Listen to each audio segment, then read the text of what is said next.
Hiya, Barbie. Hi, Ken. You want to go do a podcast? Sure. Jump in.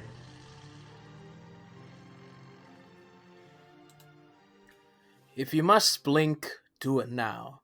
Pay careful attention to everything you hear, no matter how unusual it may seem.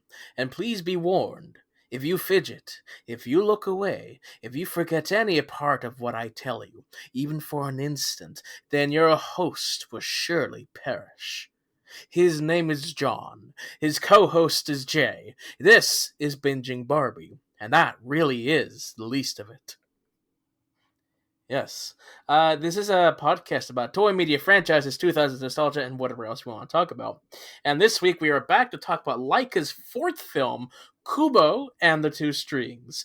And joining our adventure, we have a special guest. Emma, don't you ever say anything encouraging? I encourage you not to die. I encourage you not to die. Yeah. Emma, before we get into this, had you ever seen Kubo before? No. Okay. And I think the only Laika film you would have seen is Coraline when I we think watched so, that yeah. a couple years ago. Are you a fan of stop motion in general? Yes.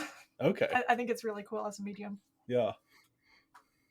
Do you have a favorite off the top of your head, or just I just like the medium in general. just as the medium? Okay, yeah. More yeah. as a concept than like anything specific.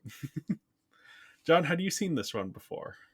No, but I think if memory serves me correctly, it was in our top 5 podcast of 2016 that many Okay. years ago. Or maybe. I don't know. It's been so many Yeah. years and we've talked so many films, but I think I recall it was like on some list that we did. So Okay. Yeah. I hadn't seen this either before yesterday when I watched it with Emma, so then I must be mistaken. I don't know. Well, one of our, I don't know who was on that episode, but someone might have I think seen that was it. Emily. No, was it? Yeah, maybe. I don't know. Anyway. Yeah, this was Kubo, was released August 19, 2016, directed by Travis Knight, who, of course, we talked about him briefly when we did our Bumblebee episode. He also directed the live-action Bumblebee, but he is a very key figure in Laika's history, one of the people who sort of helped take over the company from Will Vinton. You can go back to, I think we talked about that on our Coraline episode, some of Laika's history.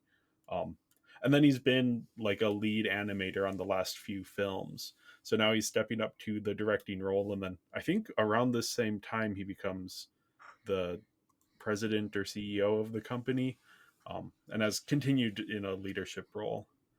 But yeah, the son of one of the Nike co-founders. But yeah, this is written by Mark Hames and Chris Butler. Chris Butler, of course, wrote and directed Paranorman. Hames is a producer and executive who worked on Saving Private Ryan, the first couple of Michael Bay Transformers movies, which we talked about, and some other projects, I think mainly in the DreamWorks ecosystem. And then he also has a story writing credit on the animated film Nimona, which has come up a few times. And yeah, once again, we have music by Dario Marianelli, who we talked about on the Box Trolls episode. Yes. And as the story goes, Kubo, grandson of the Moon King, lives along with his mom under strict rules meant to keep his grandfather from finding him. And shortly after he was born, the Moon King stole one of Kubo's eyes and is desperate for the other. Kubo's mom tells him stories about his father, Honzo, a human warrior who showed her the beauty of mortal life. He sacrificed himself so she and Kubo could escape the Moon King. One day, Kubo stays out too late and is attacked by his twin aunts, who are still loyal to the Moon King. His mom saves him, sending Kubo flying away while she stays to fight. And Kubo is woken up by his monkey figurine, which is actually his mom, transformed into a talking monkey. And she tells Kubo that they must find 3 pieces of an armor set in order to defeat the Moon King. And shortly after setting out on their quest, they meet Beetle, a former samurai in Hanzo's ranks. And he was transformed into a giant bug and has no memories. Hint, hint. Anyway, together, the crew find the first two pieces, but Monkey is wounded while fighting one of the twins, and Kubo realizes that Monkey is actually a magical reincarnation of his mum. And an old man appears to Kubo in a dream and tells him to go to Hanzo's fortress to find the final piece of the armor. The trio arrive, but quickly realize it is a trap, and the remaining twin kills Monkey and Beetle, but not before revealing that Beetle is actually Hanzo. And so Kubo kills the twin and mourns his parents. Kubo finds a scroll which shows the final piece of armor and is in his village. And so he arrives to find it destroyed and the citizens in hiding. The old man from Kubo's dream shows up and reveals himself to be the Moon King, and he wants Kubo's eye in order to make Kubo immortal, which would remove Kubo's ability to experience emotions. And so Kubo calls on the spirits of the deceased inhabitants of the village to defeat the Moon King. He is successful, and the Moon King is transformed into a regular old man with no memory. Kubo calls on the spirits of his parents to join him once again to give the story a happy ending and to gaslight the old man.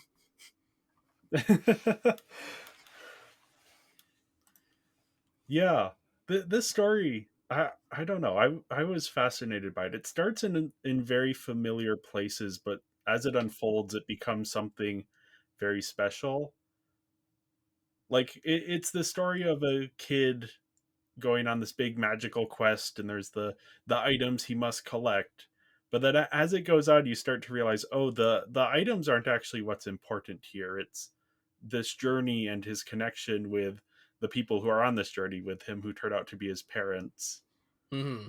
And yeah, the various steps of the quest are like ways to explore their connections and for Kubo to kind of come to terms with his purpose in this story.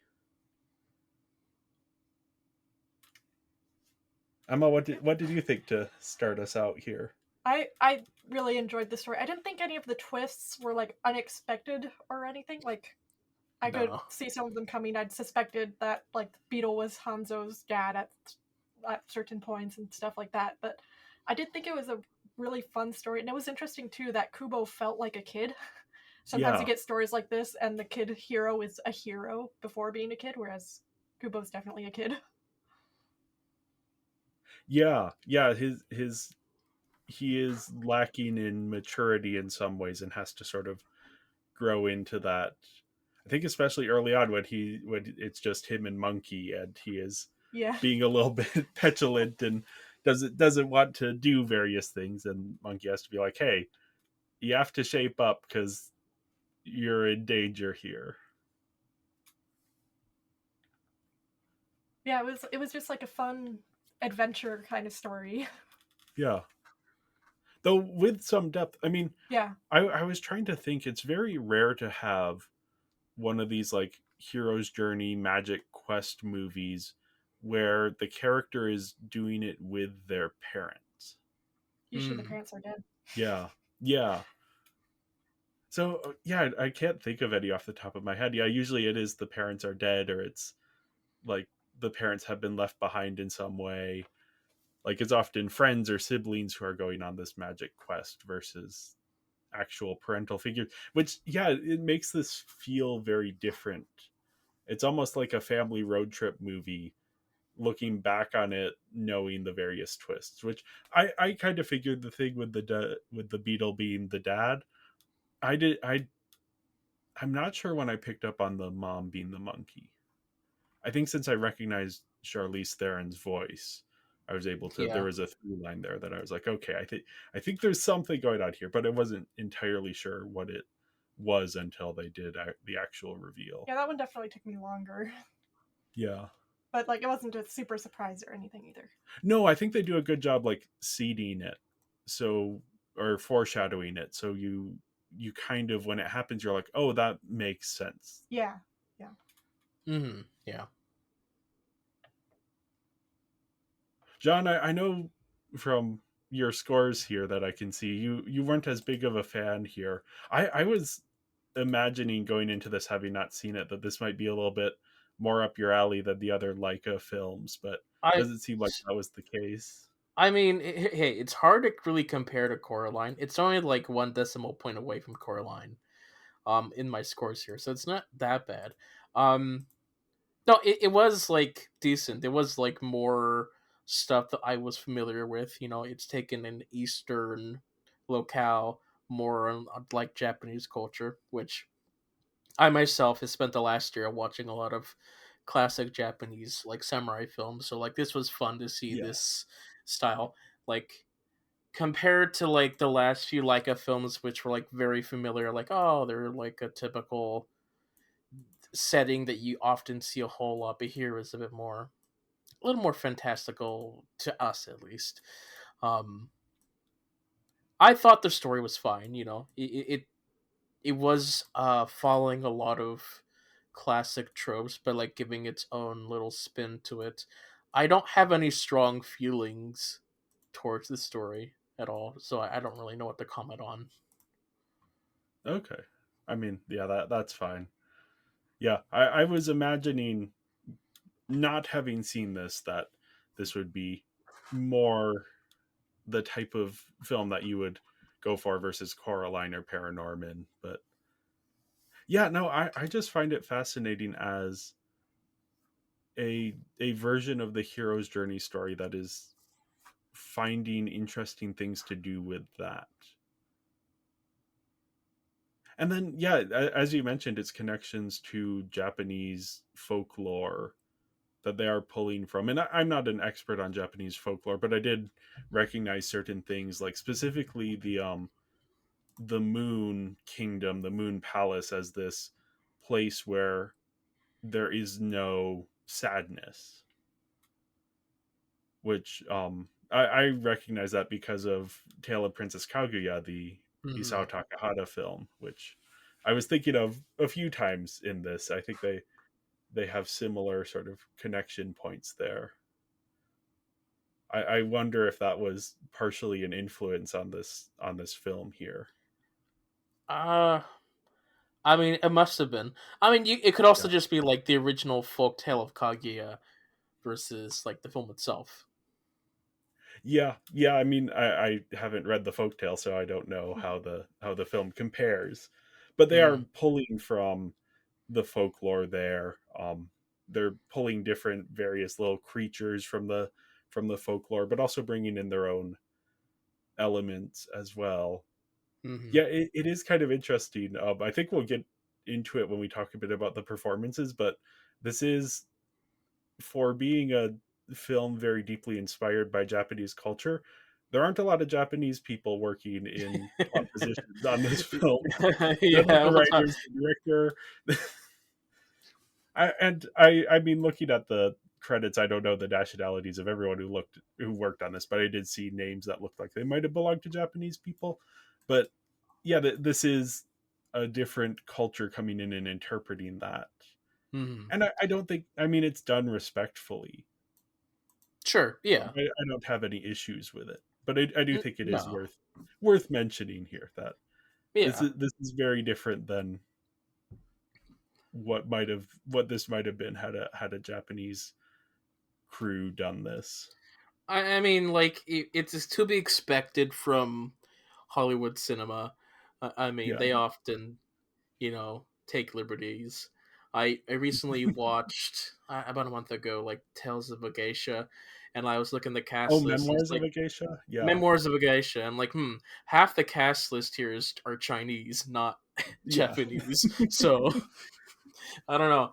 You know, I always reminded like, uh, you know, from Hollywood perspective, Asian is just Asian. But where we grew up, you know, we had like different nationalities of Asian come to our school, and I yeah. remember there were like some fun conversations that I would like listen in on where uh, my mom would have like a lunch group with some students.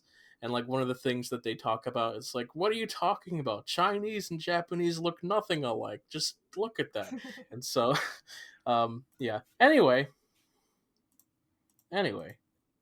Yeah. No, it's. I mean, I just, the story just worked so well for me. This, like it has so many elements that just line up together. I think a thing to talk about here is the titular strings. Because Mm. I've known this film as Kubo and the Two Strings, so obviously I hear it's a magical adventure movie, so it's like, oh, there must be this adventure to find the two strings. So the movie starts and they're talking about this armor set, and that's what the quest is going to be about, is this armor set. And I'm like, well, that's odd. I wonder what the two strings are and how those factor in. And Kubo has his little oh, I don't, what's the instrument called? I'm gonna look It's that a up. I should. it's a guitar of some sorts that's used to It's like tell a stories traditional with. Yeah. Japanese thing, I think. Yeah, let me find what it is called, just because it is kind of important to the story here. But yeah, that instrument has three strings, so it's like, oh, that's weird. Did they just like choose a title kind of randomly of something that sounded like it would fit? Um, okay, so it's called a shamisen, which is a three-stringed traditional Japanese instrument.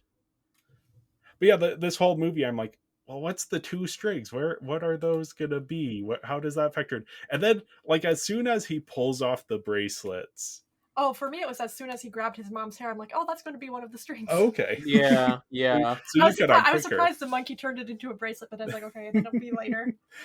And then as soon as he got the bow from like the Yeah, the string from the bow. dad's bow, I'm like, oh, he's going to put them on the thing right now. But no, he just made another bracelet. I'm like, oh, come on. But he does in like the next scene. Yeah, It doesn't take long for that. But no, that just like everything clicked into place of like, oh, this is the story of Kubo and his parents. They are the two strings. Like, this has been literalized. That's why there's three strings, because it's Kubo and the two strings, because he plucks out Yeah, a strand of his own hair as well. yeah. And fun like title reveal, but also like those those materials would not make that instrument sound.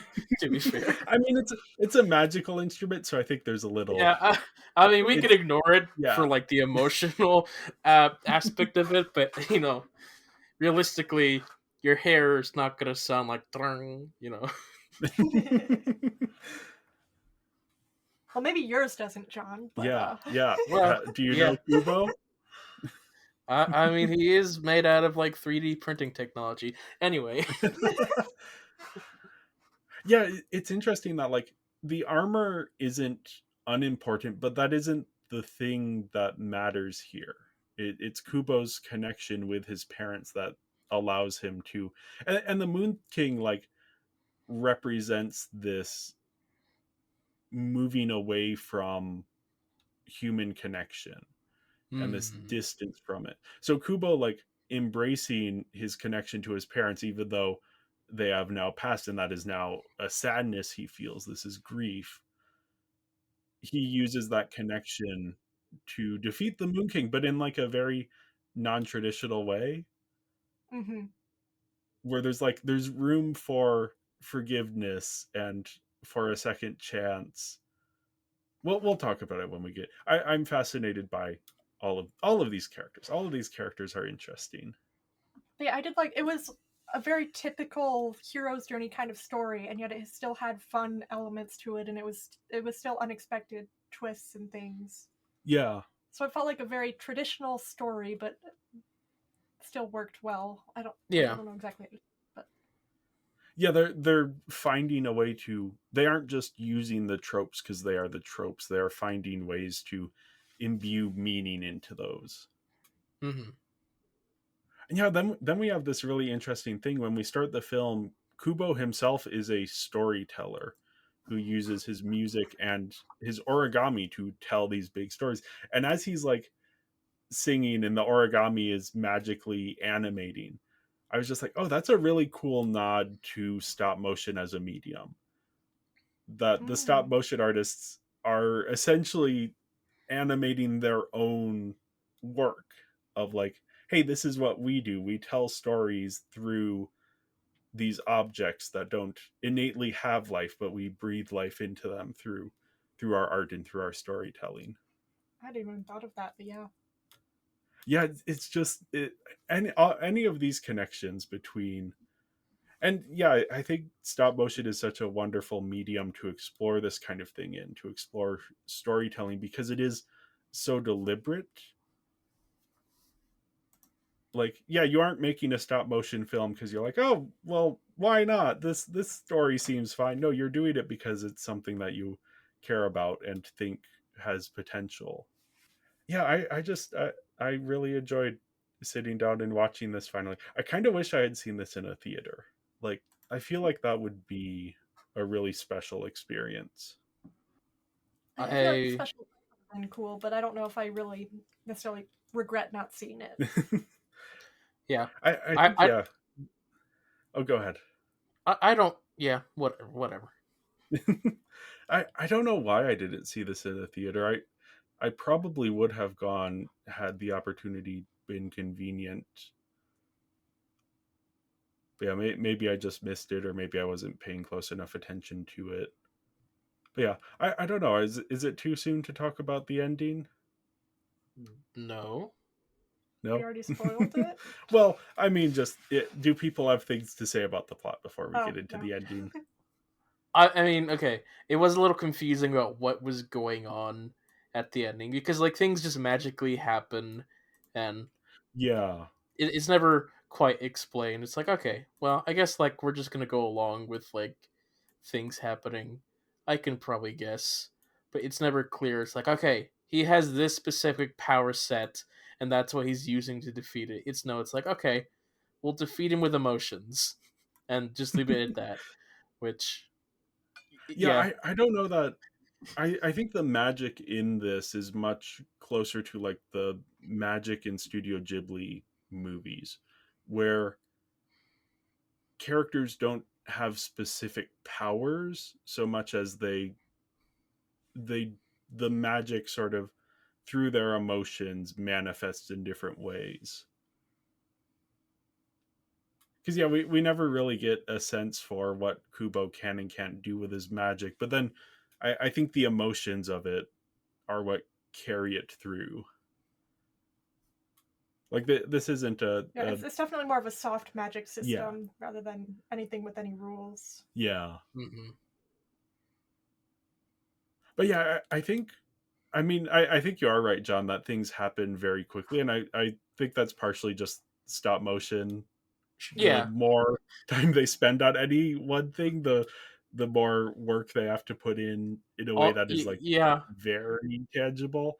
It could also just be like a writing thing where they're leaving things very vague, where it's like my Yeah, emotions have the power to defeat you, but they don't explain how exactly that works. Where I'm more used to seeing when characters are in the back foot, they're just like, all right, I know I'm on my back foot and at my wits end. You know what? Screw that. I'm gonna go beyond my abilities and do something. That's that's I think bullcrap, but yeah. it's at least is trying to explain something more than just, well, I guess emotions will do something. I don't know. I think when he like summons the spirits of the villagers, It's the way it's I think presented in the film that doesn't quite. I don't know. It's not clicking with me, but okay. sure. Yeah, I interpreted it as he is tapping into because the whole thing with the Moon King is that the Moon King represents emotional numbness and distance and running away from both positive and negative emotions. So Kubo is calling upon the emotions of the people around him and their own experiences of happiness and grief and their memories, and that sort of has a magical power in and of itself that then overwhelms the Moon King and actually like transforms him into the very thing that he has been avoiding, which is someone who experiences emotions. Again, that's just my take on it. Hmm. But yeah, I think for me the magic of the ending comes even later than that, when we get I mean this whole film, it starts with Kubo narrating, and he's showing up throughout, and we're understanding that like, okay, this is a story that Kubo is telling us in retrospect. And when he like calls on his parents' spirits for like one final thing, he's like, I don't know how to end this, can you help me be with me this one last time to end this? And we see, I was so worried that the movie was going to resurrect the parents. That was always my fear throughout all of this ending is, okay, are the parents going to come back? But no, that's not what they do. The parents show up, but they're still in spirit form. And the camera kind of zooms out. But the sense you get is like, they're there so that we, the audience, feel the ending is happy, even though the ending is more bittersweet. Mm-hmm. Mm-hmm. But yeah, I think that's just such a fascinating notion of like on some level the creators, the writers and filmmakers behind this film know, hey, this is a kids movie. We can't have a bummer ending even though both of Kubo's parents are dead. How do we turn that into something that doesn't feel like a complete downer? Well, I don't think it Well, was a complete downer, no, though, even no. if the parents hadn't showed up, though. Yeah. Because they did defeat the Yeah. bad guy in the end. But yeah, I think it was nice to have them show up. And then during that scene, I was reminded, oh yeah, the reason his father didn't show up the first time was because his dad was still alive. Yeah. I Yeah. had forgotten that, but that was what I was when he's calling on his father's spirit and his father's spirit isn't showing up. I was like, oh, that probably means he's still alive out there. So Uh-huh. and yeah, I had like knowing nothing about the film but like the poster, and I think I'd seen trailers. I was like, oh well, the beetle might be his dad, and then when he starts talking about in the opening narration this legendary word, it's like, well, the beetle obviously. Especially So- with the Yeah. beetle, like, symbol on the kimono. Yeah. And then when he made like the origami figure of his dad, and that was like pointing them around, I was like, oh well, what about the beetle? And then they revealed the beetle is the dad. I'm like, okay, yeah, that even when Beetle is like arguing with Monkey, I was like, okay, that they're definitely being parental figures here. Mm-hmm. Yeah. What do you think about the villain when he loses his entire memory, being gaslit into being a good person?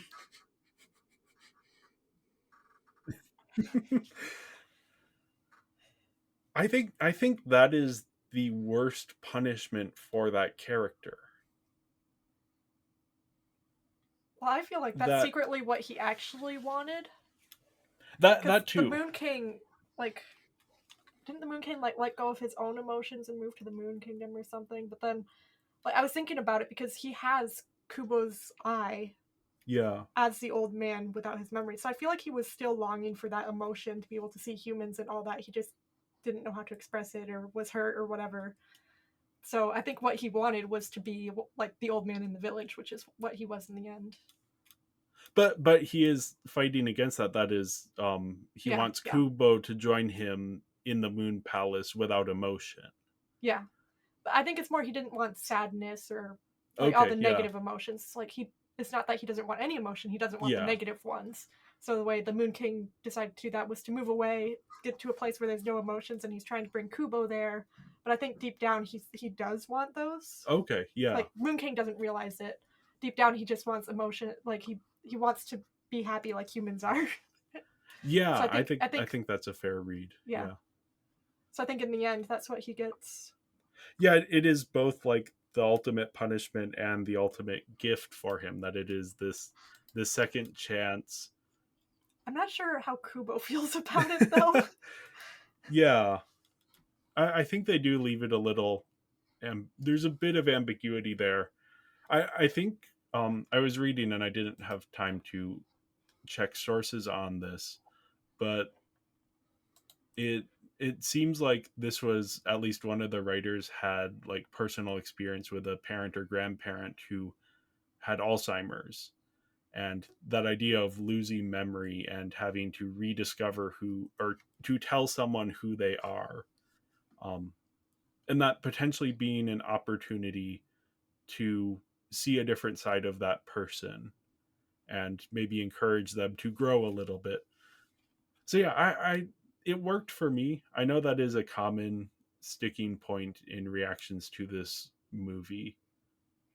Well, I think it's a good ending for the Moon King to have. I'm not sure if it's a good ending for Kubo to have to take care of the Moon King. I think the implication is that the village is going to Yeah, I mean, the take village care. helps out, Yeah. yeah. But, like, the blind woman was definitely like, oh, and Kubo will lie to you about what you've done in the past. And Kubo's like, what? I did not sign up for that. But I can see them growing into it and having a good relationship there. Yeah.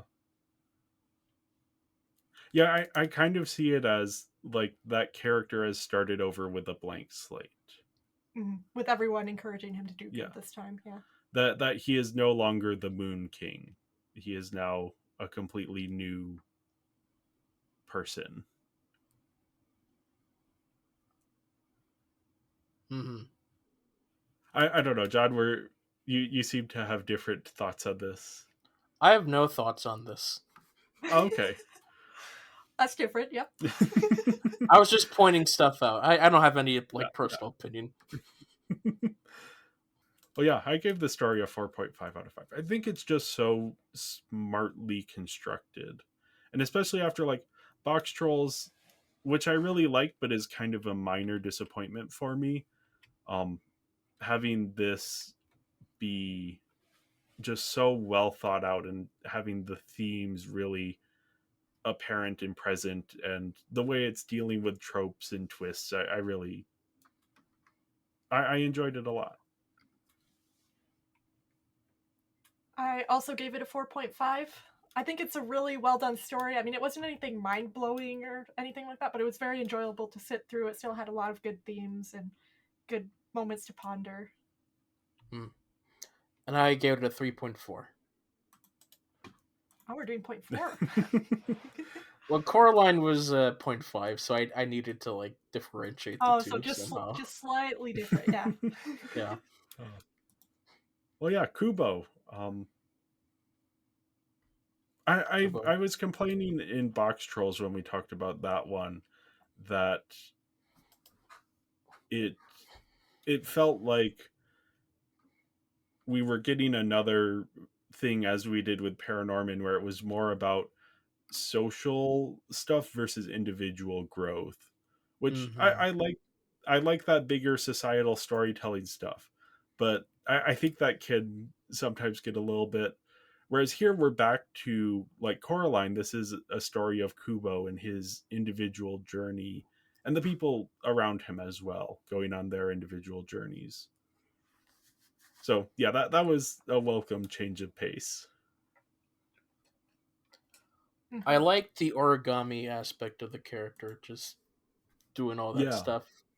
Although, I don't know where he got that power. I think I think it's supposed to be a little ambiguous as to, does Kubo have the power? Does his instrument have the power? Is it both? Does his origami itself have a power? The way I always saw it was like the instrument was a way to channel the power more easily. Yeah, that might be more of what they're going for. Mm-hmm. Yeah, I thought it interesting too that he starts out really competent, because usually when you have stories like this, they're just growing into their power, which we do see scenes of Kubo being even more powerful and stuff, but he starts out able to fold origami using and he goes for the whole day telling a story. Yeah.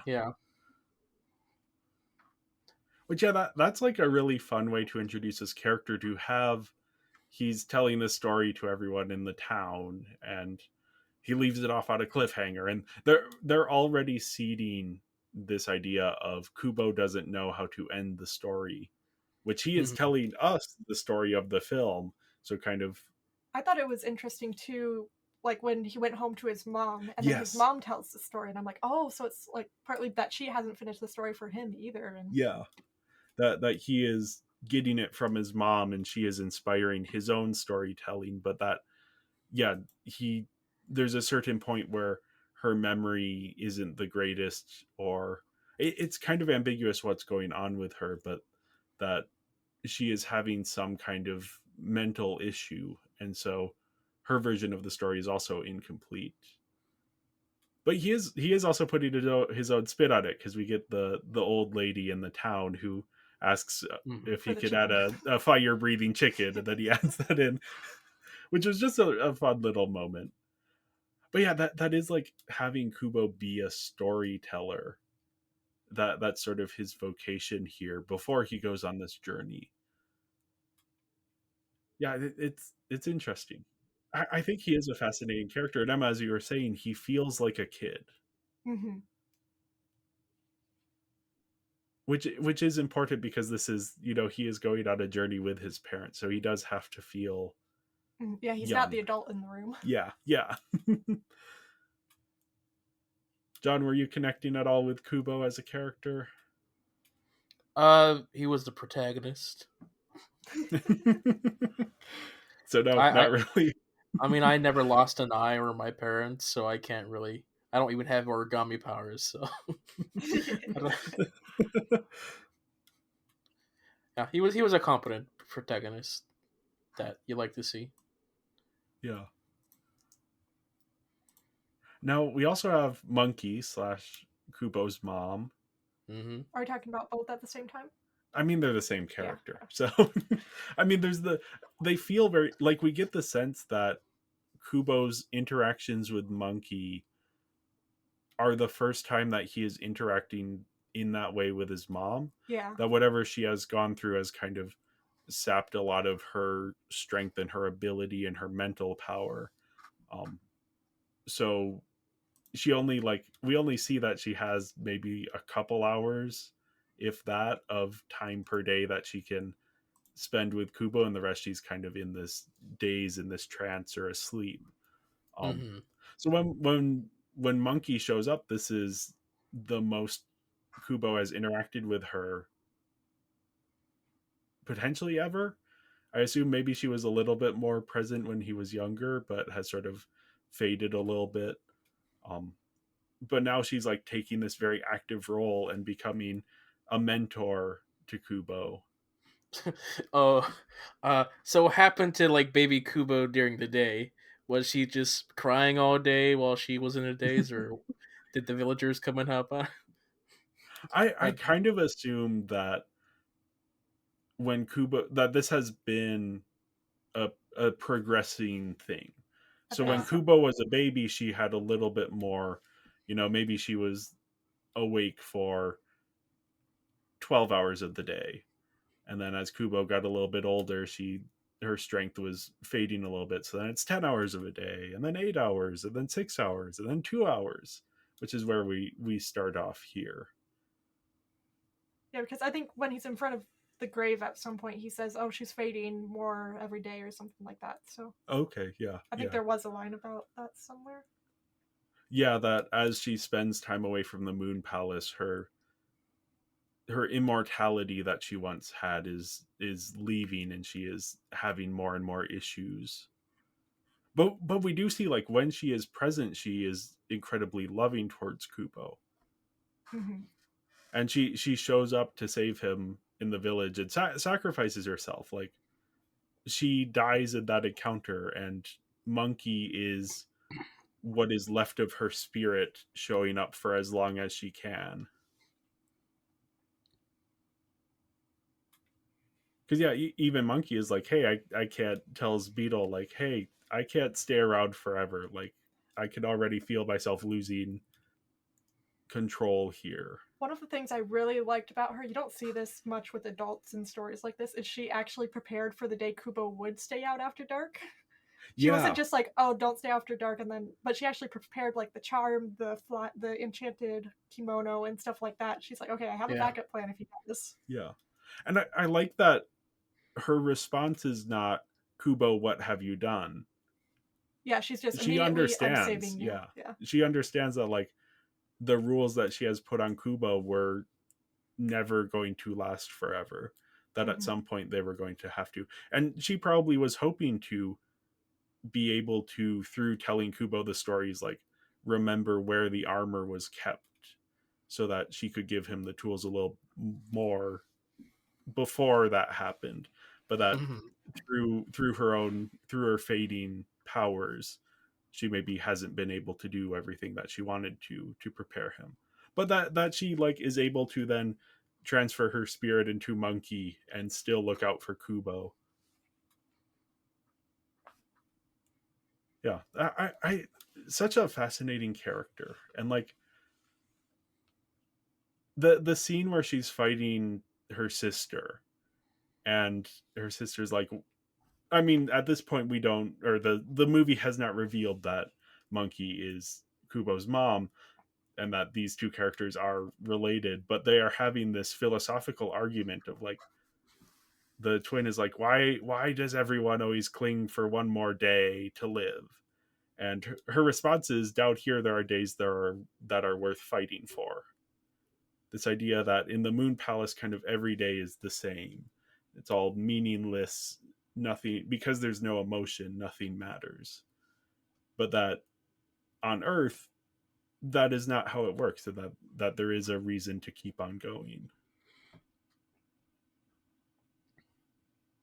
Which, yeah, that is what she is doing as a character. She is fighting for more days to spend with her son.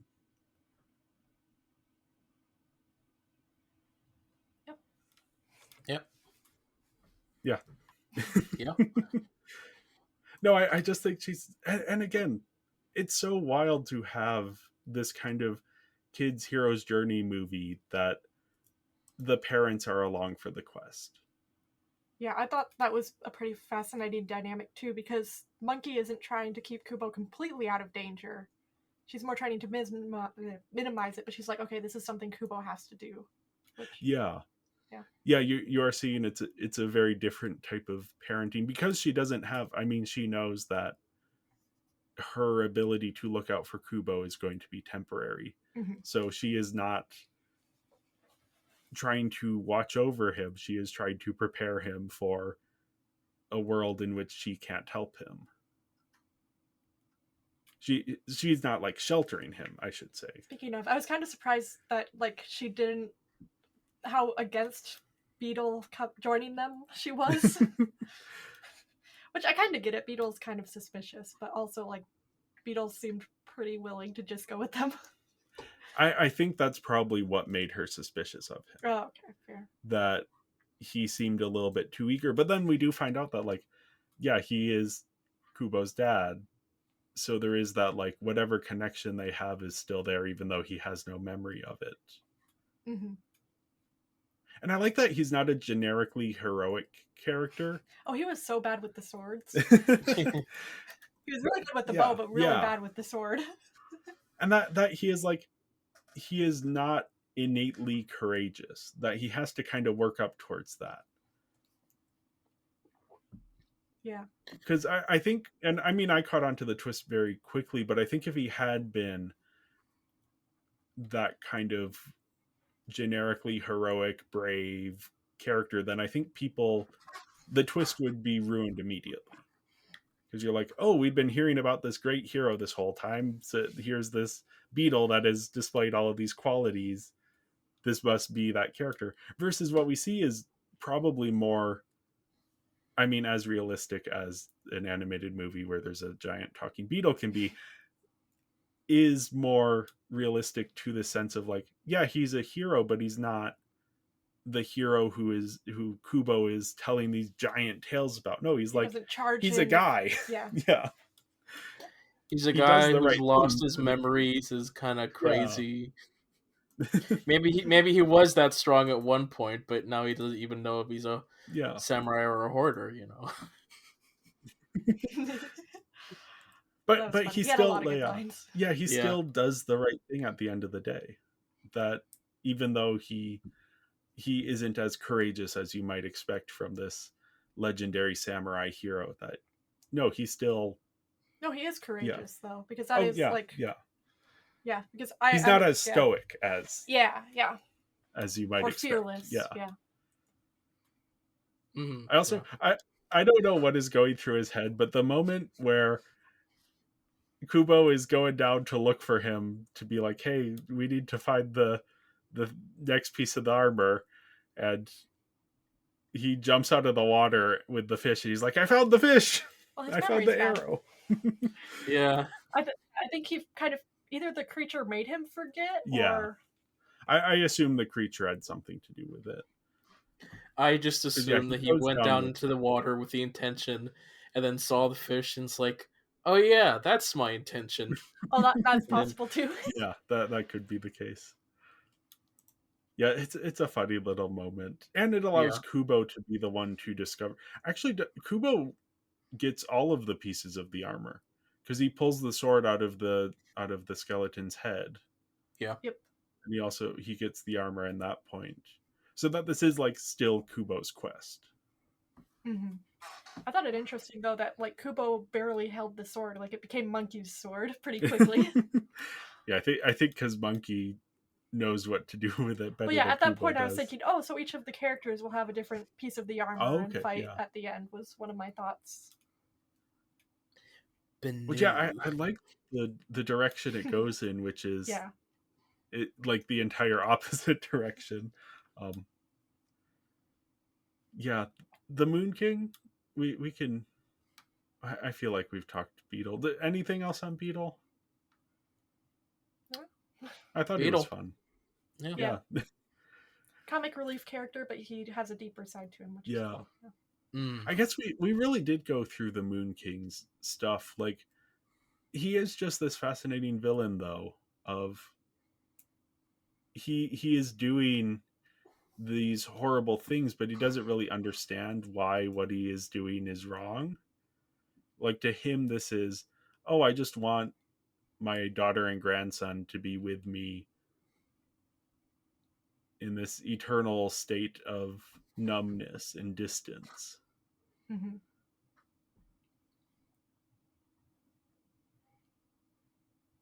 And yeah, Yeah. his final punishment is to live an existence that this previous version of himself was afraid of.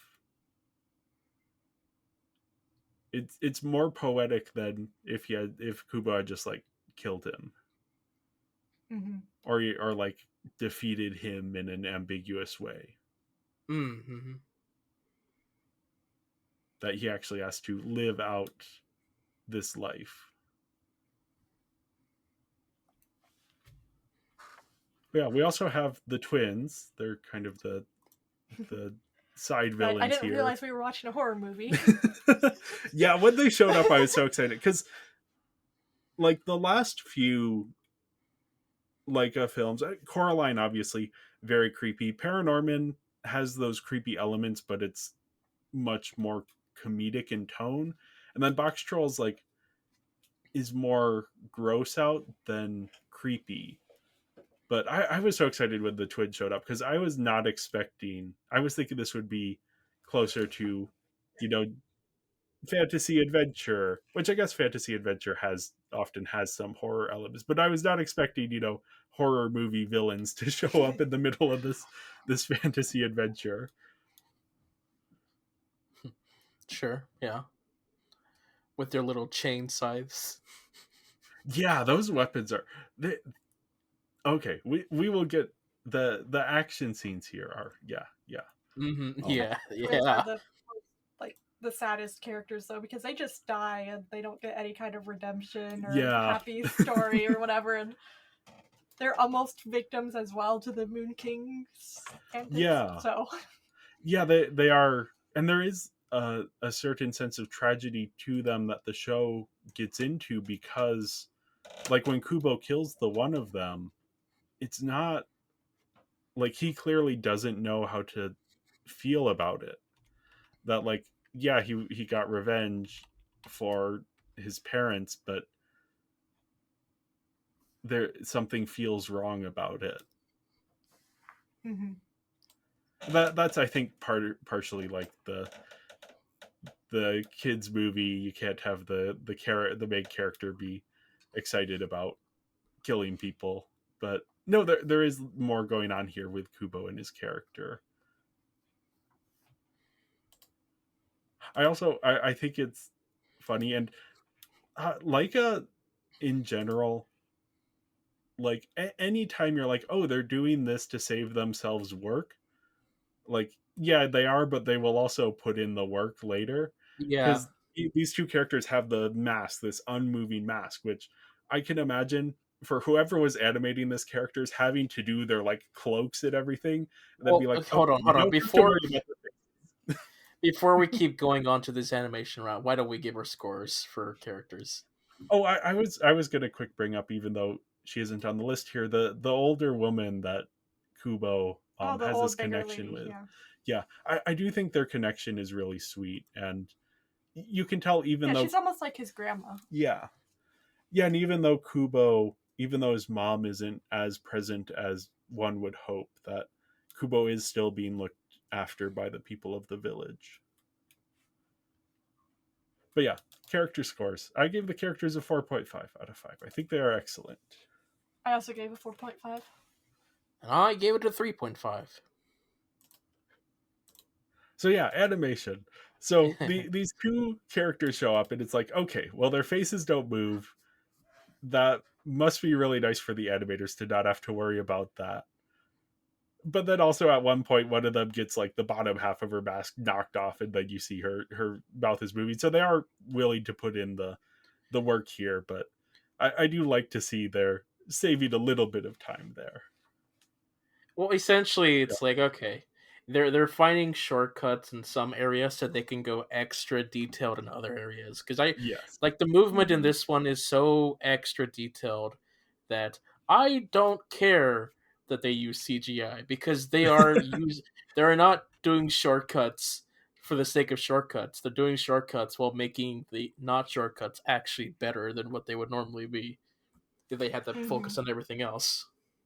I do want to briefly touch on because this is the one watching this back. I was remembering that like when this one came out, this was the Laika film that really got the discourse started on the use of CG in Laika films. So I do think we need to briefly at least acknowledge that there is a lot of CG here. Mm. Lots of the backdrops seem to be CG.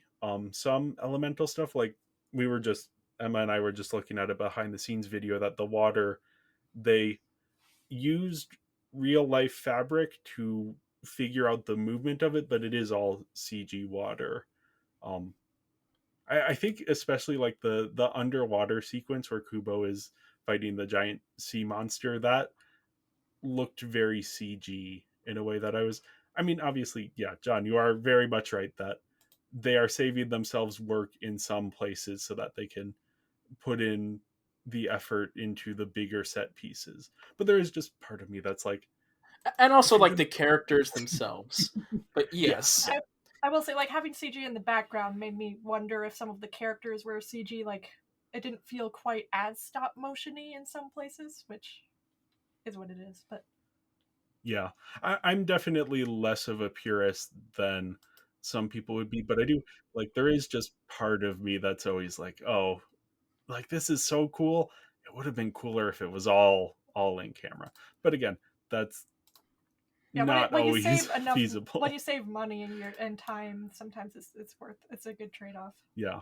Yeah, because doing actual stop motion water would have they wouldn't have been able to make this film if right. all of the water was stop motion. If they're doing the water and the characters in the same screen, it's like, oh, it's a nightmare. Oh man, that would be Yeah. such a pain to keep track of. Yeah. But yeah, I thought like the animatronics and stuff were really cool, like a good way to save on time and have this really fluid motion. Yeah, for the sea monster, some of that was done rather than doing traditional stop motion, they had animatronic work done, which Mm. yeah, they're building the physical puppet but then finding a way to animate it that's a little bit different than traditional stop motion, but still fits in with that style. But yeah, no, the stop motion here is just next, like action scene. How are they doing Action! action scenes in a stop motion Action! film? This is not how it works. You aren't supposed to do action. Like Coraline had some action type moments, but it was like small little things, mainly You get characters running sword away from stuff. fights, the whip Yeah, scythe thing. It's like there, really cool. You got lighting choices. It's phew. yeah. No, this is. I can't think of any other animated stop motion film that has action scenes in this way. Yeah. Oh, That has two characters fighting with swords. I am kind of Uh, curious. How I often did this Sword Unbreakable break when making this? I was gonna say Ray Harryhausen works for like the Argonauts Yeah. films, because there's one sequence where like we have stop motion skeletons against like a real person, and that looks cool, but it's not two skeletons fighting each other. It's like an animator matching the movements of a real actor with the puppet, and it's like, it's yeah. Anyway, we're not here Yeah. for Ray Oh, Harryhausen. We're here yeah, for that works great. Here though, it's like they're like I don't know what frame rate they're animating at, but it's smoother than stop motion generally is for these action scenes, which is like the problem with doing action scenes in stop motion is, I mean, the Ray Harryhausen stuff is phenomenal. It does look choppy compared to like if you were to do that with CG. Oh Obviously, yeah, they because couldn't like do it then, and like again, it looks so cool. I like the aesthetic of the Ray Harryhausen stuff. yeah, because yeah. But in anime and stuff they would animate more frames for action sequences, so it's smoother. So did they take like twice as many pictures? yeah, I mean, it kind of, to me, again, I'm not an expert on this. I haven't done like a frame by frame. It does look like they are animating more frames, which again, that's so much time and so much effort that they're putting in. And it looks incredible. Like they pull it off. This could have very easily gone very wrong. I'm thinking of like this has been a while since we talked about it, but like Barbie and the Three Musketeers, where Mm. the action scenes just had like the physics of them were felt off and there wasn't enough weight to things. And then all those cartwheels, yeah. Yeah. that it ended up being silly. Whereas no, here the action scenes have like you're feeling the impact of things, and you're seeing like the sparks, which I don't know how they, if the sparks are, I mean, I assume they're not. Yeah, probably added in post. Yeah, but you're getting all of this stuff, and yeah, it just looks like they're insane for doing this. I don't know Yeah. how long it took them to do these sequences, but I imagine there's just teams and teams of people who are putting in so much time and effort to pull this off, and it looks so good. Mm-hmm. Yeah, I am beyond impressed with everything here.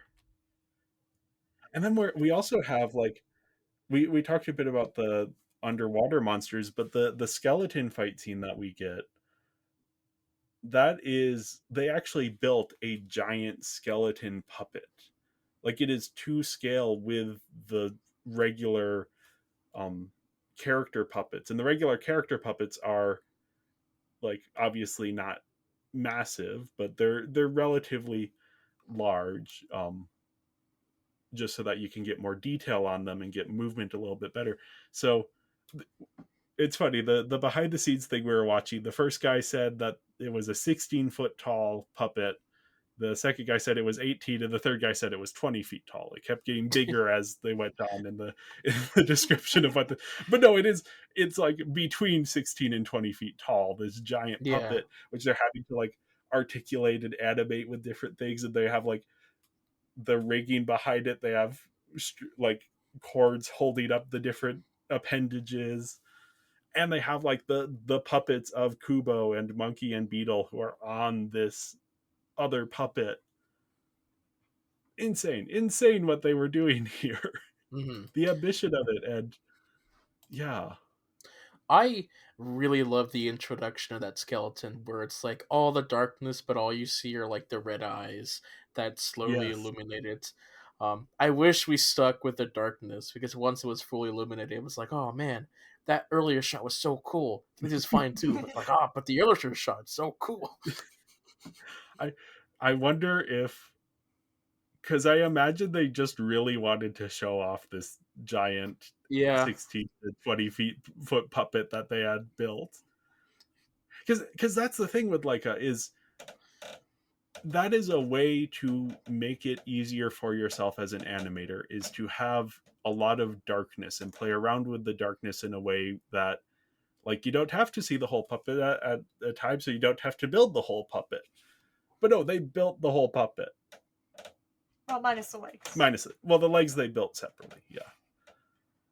But no, they are putting in the effort here, and it just looks so good, and yeah, just incredible, incredible stuff. I also like just aesthetically, this is very like they are doing a good job bringing in these more Japanese inspired elements. I will say that does not look like Japan. The environments when they're in the forest, and it's like that's just redwoods. That's not Japan. Which I mean I think it is kind of charming since Laika is based in the Pacific Northwest, so having their version of Japan look a bit like the Pacific Northwest is kind of fun. Sure. But yeah, I was not transported to Japan in quite the way I think it maybe was intended to. Well, does it take place in Japan or just a fictional place inspired by Japan? That's a very good question. Is this a Big Because I Hero always saw it 6? more as just a fantasy land, especially with like all the magic happening in it, rather than actual Japan. So. Okay. I think that is, I hadn't considered that, but that may be how they approached it. The world may never know. I mean, that's yeah. We'll talk about that a little bit more, but sure, yeah. Yeah, this is for a film that is very inspired by Japanese culture. The level to which it is Japanese or not is Interesting, it to say the least. Yeah. Yeah, no animation though. I mean, how can you give this anything less than a 5? Yeah. Even with the CG elements, like as you were saying, John, that frees them up to be able to do something that has not been done before or since in stop motion. Like even Laika is like, for Missy, like they're like, okay, what if we didn't do a big action movie? Yeah. I think it's very important that they tried to do as much practical as they could. Yeah. That they weren't taking shortcuts on stuff besides, and I guess maybe there's other stuff, but I didn't notice other CG elements here. I think it is the backdrops and the water and some of the elemental effects. But yeah, the characters seem to all be stop motion. Yeah. 5s all around from us. Yeah. Again, how can you give it anything less? Yeah. All right. Here we go. Well, on to the performances. We've been dancing around this the entire time, but yeah, this is a primarily non-Japanese cast in this film that is set in, or at least heavily inspired by, Japan. At least like all the characters are designed to be Asian inspired, but all of our performers are white non-Asian celebrity voices. So, which this was like 2014, which is probably around the time that this is being cast. Oh no, 2014 is when they're like starting work on like the production of this. So that's probably when the cast is showing up. They're starting to cast people. And that was the year that Exodus Gods and Kings came out, the Ridley Scott film. And that's the first time I can remember this sort of bigger conversation about, because that is that has white actors playing Egyptian characters. So I remember there being some controversy there, and I think that's sort of at least an origin point for a lot of the modern day discussion around this. I think the next year you have Rooney Mara, who is in this one, playing in Pan, playing Tiger Lily, who is a Native American character, and she is not Native American. And I guess the Lone Ranger was the year before this, with Johnny Depp playing a Native American character. So that is like very much in the air around this time, but this is like kind of the last time they can kind of get away with it. Sure. Although I feel like with animated, there's a lot more leeway as well. There's a bit, yeah. Sure. Yeah, there's a lot more leeway. Like I watch anime dubs, and of course none of those actors are typically Asian, but they were originally done with, Japanese actors first. Here we don't have that. And so when you have Matthew McConaughey speaking, Yeah. that like He's one of the more egregious. when Matthew McConaughey showed up, that's when I was thinking, like, wait a minute, what cast do we have for this? It's like, wait, all of our main characters are white. Interesting. I don't know how I feel Yeah. about that.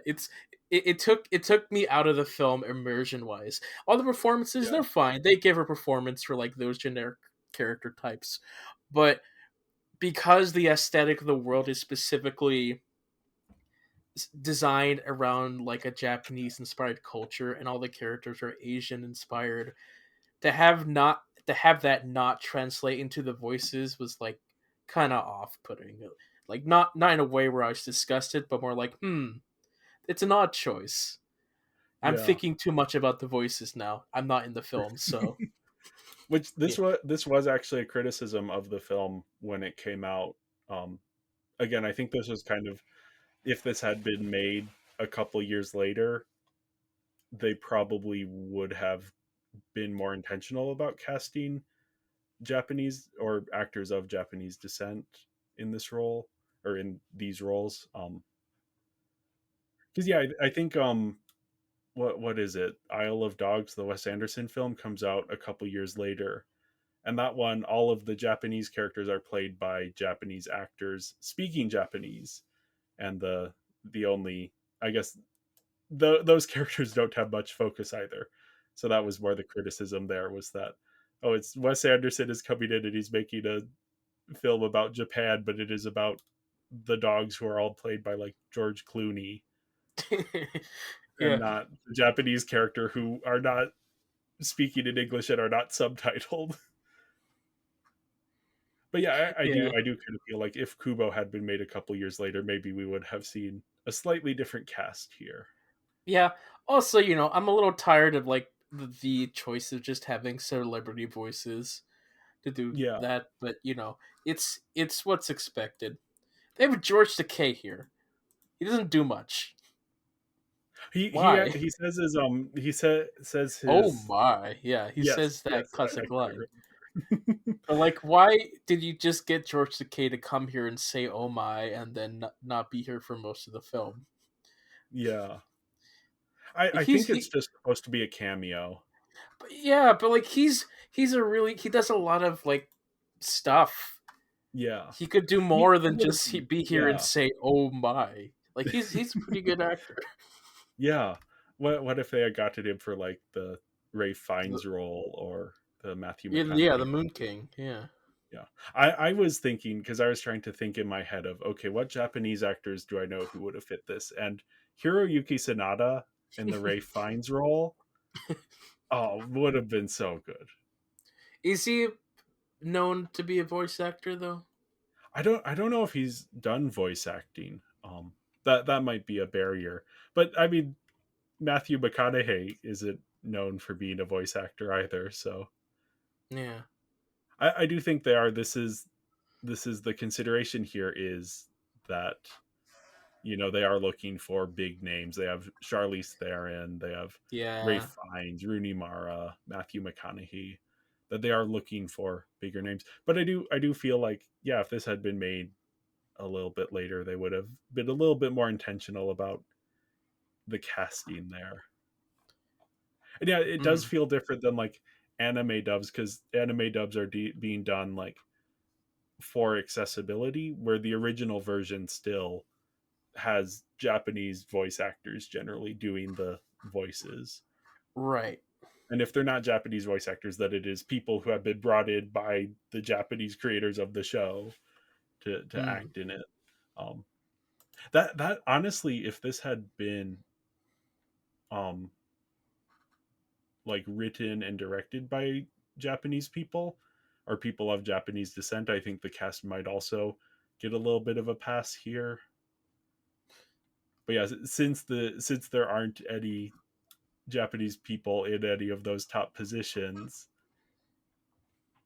it is a little odd. We'll leave it at Sure. that. A little odd. Yeah. Who played Moral the kid in Big ethics. Hero 6? Moral ethics. Like those are things to debate another time. But in terms of like of my enjoyment watching the film, like I was thinking too much about like how the voices aren't adding much for them to be here. Anyway, Yeah. I would be, if you ever rewatch this, I want to have a conversation with you if that still sticks out to you, because I do wonder if that might be contributing to your not connecting with the story as much. I I don't know. Could be other stuff.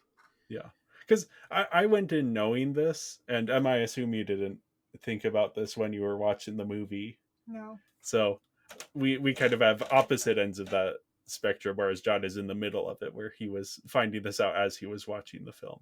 Where it's like I Mm, already knew that going in, so I was able to enjoy the film as it is. And then sure. Emma, you were enjoying the film as it is with no context for the behind the scenes stuff. Hmm. So yeah, I don't know. I thought, like, separate from all of that, I think the performances are all very good. Like Yeah, they Charlize did. Theron is Yeah, great. She's always fun.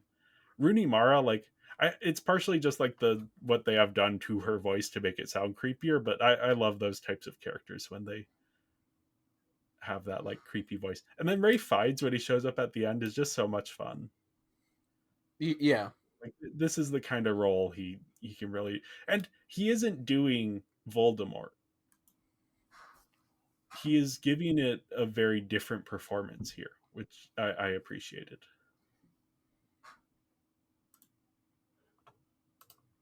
But yeah, for the actors, I am giving this a 4 out of 5 for performances. I am like taking Ducky a little bit for maybe they should have looked a little bit harder to find actors who fit a little bit better. But I sure. don't have any beef with the performances themselves beyond that. I gave it a 4 out of 5. I thought the performances were pretty good, but then some of the twin sisters' lines were a bit awkward here and there, I think. Which I know they're supposed to be creepy, but Okay.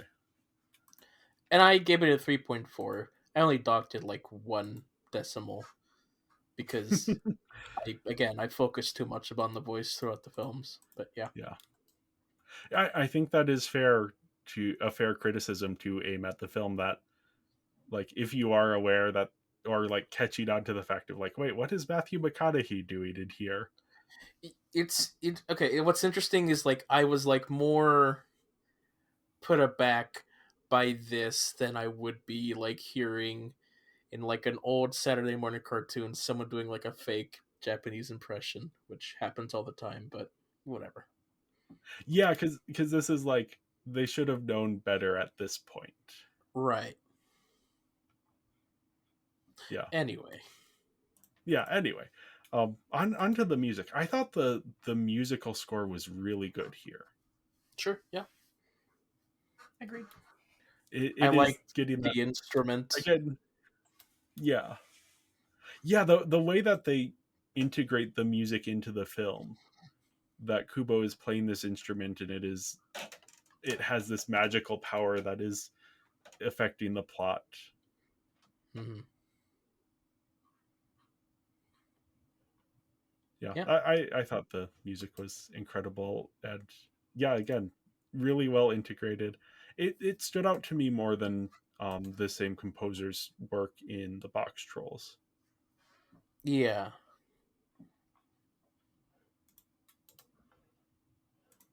All right. Any other thoughts on the sound? It's good. Yeah. Oh yeah, I gave the sound/music a 4.5 out of 5. I gave it a 5. And I gave it a 3.5, which leaves me with a total score of 18.8, which is a 75.2% or 3.765 star rating. Yep, and I have a 22.5 out of 25, which is a 90% or a 4.5 out of 5 stars. And I have 23, which is a 92% or 4.6. Nice. I had a good time with this one. Same. I had a time. I would be curious, John, because I know you sometimes revisit stuff like this. If you ever do revisit it, I would be curious what your response is. It could also have been a thing where like I was forced to watch this for like work versus, I decided Yeah, to yeah, watch it on my own, because that can also like slightly affect how I view things. So, yeah, yeah. I am forcing you, John, to watch all of these Leica films against your will. kind of, yeah. Kind of, Yeah, it yes. is different when it's like you have to watch it by this date versus it's on my shelf. I feel like watching it right now, kind of Yeah. thing. Yeah. Yeah, yeah. I will say, Uh, okay, this has nothing to do with anything, but so I have the steel book of this and Box Trolls and Coraline, and I was watching the movie. I was just kind of flipping through the steel book comes with like this little booklet of stuff, and the way that they were talking about this movie, it was like stop motion animation has existed, blah blah blah blah blah, but Kubo and the Two Strings is really the first one that really matters. okay It was then. really high on Kubo. It was All right. I was like, okay. I mean, you're the same studio that did Coraline, and Coraline's pretty good, I would say. But then you watch like the action scene, you're like, okay, this is approaching the medium in a very different way. I think they're maybe overselling it a bit, but I mean, it's a promotional booklet in the steel book, so yeah. Right. I mean, I'm fine with like a 10-year-old's Lego stop motion video on YouTube. Like, I'm amazed by that. So, like, okay, okay, Kubo, whatever. I guess yeah, that's probably where stop motion action scenes are is Yes, YouTube Lego stuff. with and action figures in general, yeah, they really help. Yeah. Um, well, I think that's all we have going on for today. So, yeah, thank you everyone for listening, and make sure to follow us on social media. We're Binging Barbie Podcast on Instagram and Tumblr, Binging Barbie on Blue Sky and Serialized, and Binging Barbie Movie Podcast on Letterboxd. And if you enjoyed this episode, make sure to leave a 5-star review and go to our Patreon at patreon.com/Binging Barbie Podcast. We will be back next week to talk about Missing Link. And until then, the end. Bye, Kubo. Bye, Bye. Kubo.